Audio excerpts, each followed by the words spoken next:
Being in real estate for 16 years, I haven't been so wrong about a market in a long time. And with COVID starting, probably the middle of June, and getting as much information I could from, you know, wealth managers, just a bunch of people in the market, lenders, people that do foreclosures and all that type of stuff. After getting all their opinions and putting them all together, I couldn't be more wrong than I was in my last marketing video. So this is a video on June 2020 during the COVID time, the COVID pandemic. And I wanted to share with you some of the numbers that are, and I'm not going to try and make this a really boring marketing post like a lot of times you see online. Basically, the bottom line is if you own a house or thinking about buying a house, you sort of want to know just a few things. You don't care like the super detailed stuff. That's what friends, clients, family members have told me over the years that aren't in real estate. So the first thing I wanted to share with you is the market that's really hot. So the first thing is, after speaking with all these experts, they were saying that the end of May, June, possibly, you know, towards the end of June, early July would be a terrible time for real estate because the market data, and not just for real estate, but for everything, is delayed a bit. So like unemployment, just a bunch of other stats that I'm not going to get into, GDP and stuff like that, are are usually back a few months depending on the statistic. So with that said, they were saying that June, July, end of May is a terrible time for a seller to sell or for real estate to be purchased because the values would go down. So one of the things in South Florida is, particularly Miami-Dade County, Miami and Miami Beach, our markets are so different depending on multiple things. So first of all, there's a huge difference between single family homes and condos slash townhouses.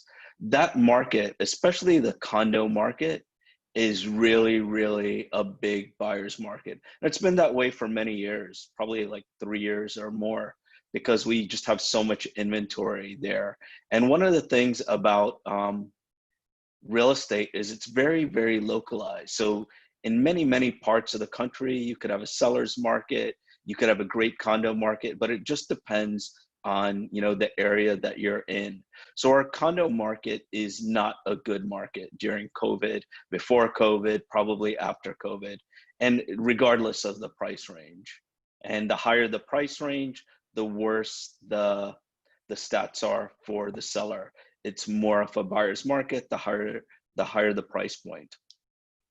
Also, the thing though is, before COVID, under 500,000 for single family homes it was a really hot price point. Stuff that first time buyers would be buying, people moving up slightly would go, till about 500. Maybe they had a condo buying a townhouse, maybe they had a townhouse getting a less expensive single family home. That was a very hot market. That market has shifted a bit. That market, and it makes sense because those people in that market maybe have a little bit less stable jobs or are hustling on their own, where they're I guess maybe it would be called, in the gig economy, these people may have side hustles or whatever. Maybe they're selling stuff online, maybe they're Uber drivers part-time, maybe they're just doing something else besides their job, and they're doing well, but they don't have a very stable job, or their side hustle could be impacted based on COVID. So that market has gone down. The $500,000 market has gone down. So the $1 million market, so under 500,000, still does okay, but definitely worse than we expected for COVID. We thought that would be the hottest market, and it isn't. So the market, $1 million market and above, which I'll go over in a second, is, in fact, I'll just go over it now. That market is doing well. It's busier than we thought it was. And one of the reasons for this is, and this is similar to parts of New York and some other areas in the country, where you had single family homes that were pretty expensive. When I say 1 million, I'm saying 1 million, 3 million, 5 million, 1 million plus, where so these homes were on the market in the past in many areas, and they weren't getting much traction, very little showings. They may have been on the market a year, 6 months, 8 months, whatever, a long time, getting zero action. What has happened though is during this pandemic, everyone is staying at home a lot more than in the past, and some people the whole time. And when you're in your home, you quickly learn, when you're in it for a long time, like every day, 20 hours or 24 hours in a day, you quickly learn the imperfections or in the home, the things that you love about the home and things that maybe you prefer if it had. And one of the things that people are learning, and I'm getting calls all the time for this type of stuff, is space. People want more space. People may have lived in a condo in the past, and now they want a single family home. Maybe they had a 3-bedroom in the past or a 4-bedroom, but they just needed an extra room for an office, or they wanted a bigger backyard. So those are multiple reasons why the $1 million market plus is a lot hotter than it used to be. It's not on fire, but it's doing a lot better than it was. And it's also, when I say better than it was, better than we expected, and in some areas way better than it was doing. So the market that's the hottest is the 500,000 to just under $1 million. So in Miami Beach and other areas, Miami Beach probably not so much because there are not that many single family homes that are priced under $1 million. But anyways, in Miami-Dade County, Miami, Coconut Grove, Coral Gables, Pinecrest, Kendall, other areas like that, they are really hot. And I've been showing customers multiple properties. The other day, I went to a property, and with COVID and the social distancing, when someone comes to, because many people, I guess, many sellers are still working from inside their house, their showings are very limited because they're not at work where they have a big opportunity window for us to show the properties. They're at home. So at most, we're going to get a couple hours of time to show properties in most cases. So at this house that I went to, it was priced $600,000, and it was in Palmetto Bay. And I went there. I had an appointment at 3 o'clock. I got there at 3 o'clock, 2:58, and I saw so many cars waiting on the street to get into this house.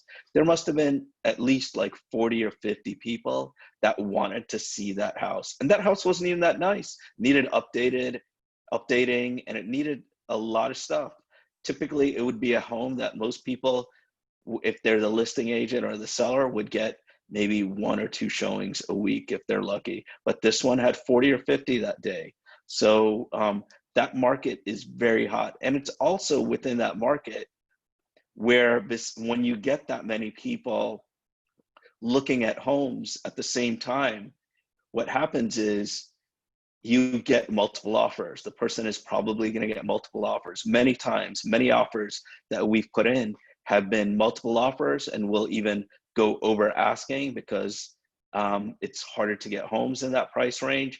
And even at over asking, even a decent amount over asking price, we're not getting contracts accepted.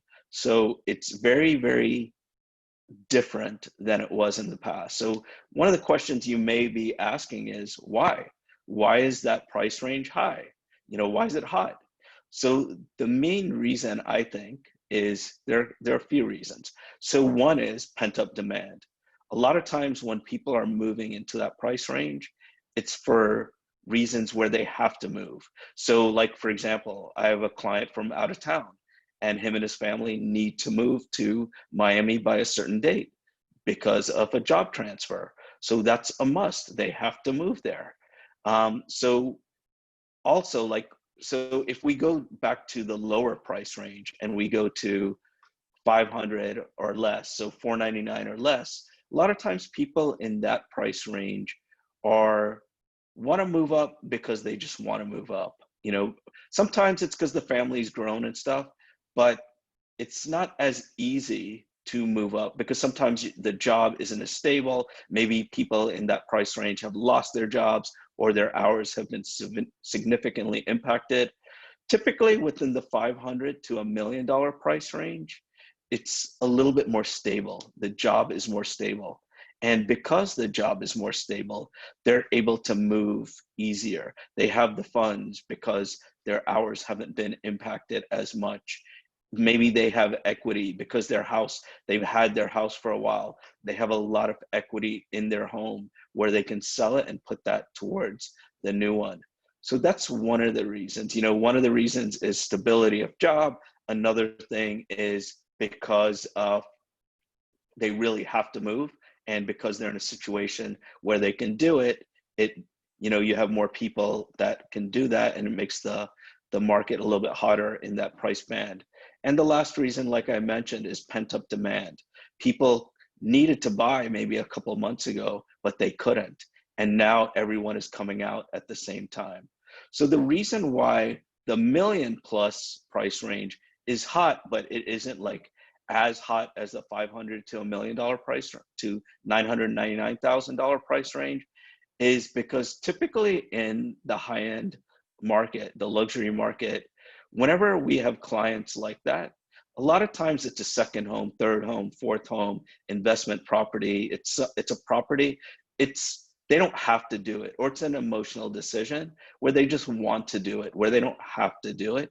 And when someone has multiple homes and they don't really have to do something, it makes it not as easy for a seller to get a buyer to buy a home because the motivation is slightly less. But anyways, this is my update, and I get a lot of my information there at Compass. There's a group called the Joanne Forster Group. They're friends of mine. Brian is Joanne's son, and they have multiple people on the team, and they've really, really done well with doing a report weekly on the COVID. It's called the COVID-19 real estate report. And they've been updating the stats. And as we get further in time, it's not as necessary to update the stats every week, but I just wanted to thank them for much of the information that I'm saying, because what I'm telling you isn't just guessing and just how I feel while I'm out there. It's actually getting real data on closed sales, contracts that have fell through, new contracts, new listings that are expiring, and stuff like that. So it's real data. It's not just guesswork. So I'm grateful to them for that. So until next time, if you guys ever want to contact me, you can go to any social platforms, and you can go do hashtag the Indian Realtor, and Realtor is REALTOR. So hashtag the Indian Realtor. You'll find me, and I'll be happy to answer whatever questions you have, whether you're ready to buy now or 20 years from now. It doesn't matter. I'm going to be in real estate. I'm here to help you. Even if you don't want to use me, that's fine. I'm just here to help. Thanks so much. Love you guys.